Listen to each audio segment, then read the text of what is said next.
guys, Geekonomics here. First of all, may I just say a big thank you to all my subscribers. Today I received my 1000th subscriber, so I'm very happy about that, ladies and gentlemen, and very much appreciate all of your support.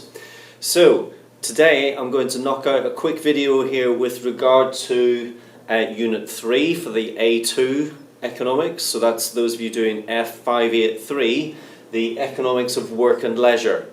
Some of you have been messaging me and just asking me if I would do a little run through with regard to the previous few sessions in terms of the exam papers that have gone before, what's been on the data questions, what's been on the essay questions, and then what are the likely areas for assessment come the exam, which of course is less than a week away next week.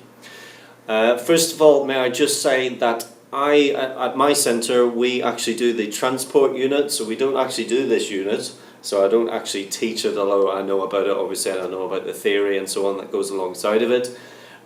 We tend to do the transport unit. But anyway, this is for those of you doing the Economics of Work and Leisure. I'll very quickly just spin through the analysis of the previous 3 exam sessions. And you can pause this video and you can just have a little look at it yourselves rather than me just stand here and read to you what's on each of those slides. So here we have the June 2013 section. Let me just make sure that that is all in focus. Yeah. So that's June 2013, inequality in the distribution of income. That was the case study, and then these are the questions which followed. So you can have a look at that. You can pause this video and have a look at the various questions that were taken from the specification on that one. June 2014 was all about the cinema industry, and again here's the section on the data questions, and then here are your 3 possible alternative essay questions. And then lastly, the most recent one, June 2015, minimum wages in the UK and the European Union. So quite a big section here on the minimum wage in terms of the data questions, and then these were the potential essay questions on this paper. I do think that these papers they're quite nice papers actually.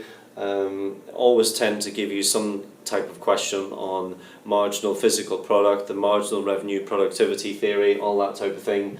And then the essays, quite often you do get a nice little essay on some aspect of market structures, i.e. perfect competition, contestable markets.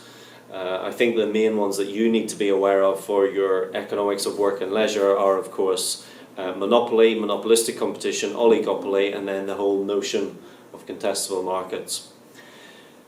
These papers you can find obviously on the OCR website, so you can get the June 2013-2014 papers on the OCR website. If you want the June 2015 paper and mark scheme, I have put it on a Dropbox link. It's on a previous video. I'll just, if you have a little dig around in the videos, I think it's on the one that I've just done on Mervyn King, there's a link there to a Dropbox file, and you can pick up not only the question paper but also the mark scheme. So hopefully you've had a chance to freeze these and have a look at the various areas of the specification. I've been through the specification myself for Economics of Work and Leisure.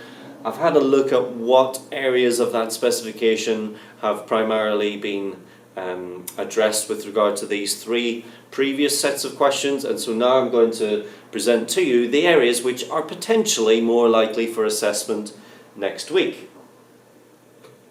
So I've split this up into 4 sections. So the transport unit, the Economics of Work and Leisure unit, comes into these 4 sections. 3.3.1 I'm calling it, point 2, point 3 and point 4. So in 3.3.1 this really is all the basic knowledge that you need to have. There's always a sort of a describe and compare question if you look at the data questions. So make sure that you're able to describe data, compare the data, use terms like higher, lower, faster, slower, and obviously bring a calculator along to the exam and make sure that you're able to calculate even just very straightforward percentage changes, because you will be expected to do that.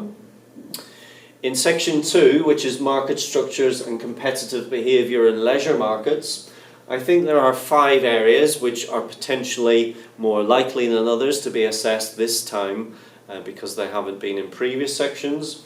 So costs in the short run and the long run. I think if you look back on the previous papers, the short run has actually been addressed, excuse me, but long run is a potential area of assessment on that one.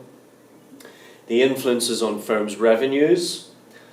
And then in terms of market structures, monopoly has been assessed and monopsony has been assessed recently, but oligopoly has not, and neither has monopolistic competition. So do make sure that you're very familiar with those.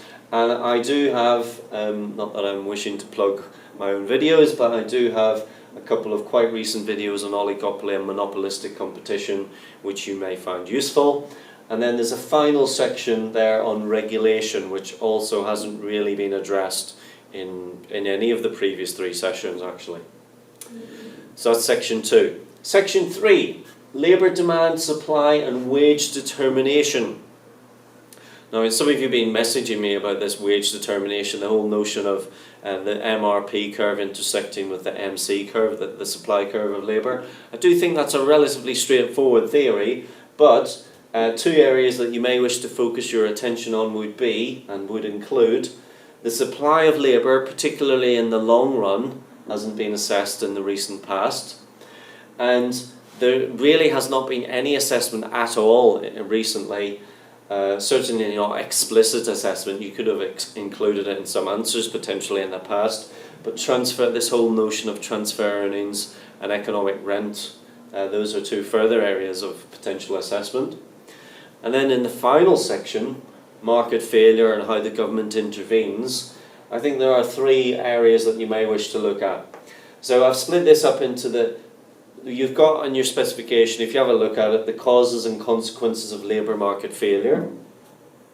Now, areas that you may wish to focus your revision on would include union power, imperfect information, skill shortages, segmented labour markets and occupational immobility of labour. Those are the key areas which have not been assessed in the recent past.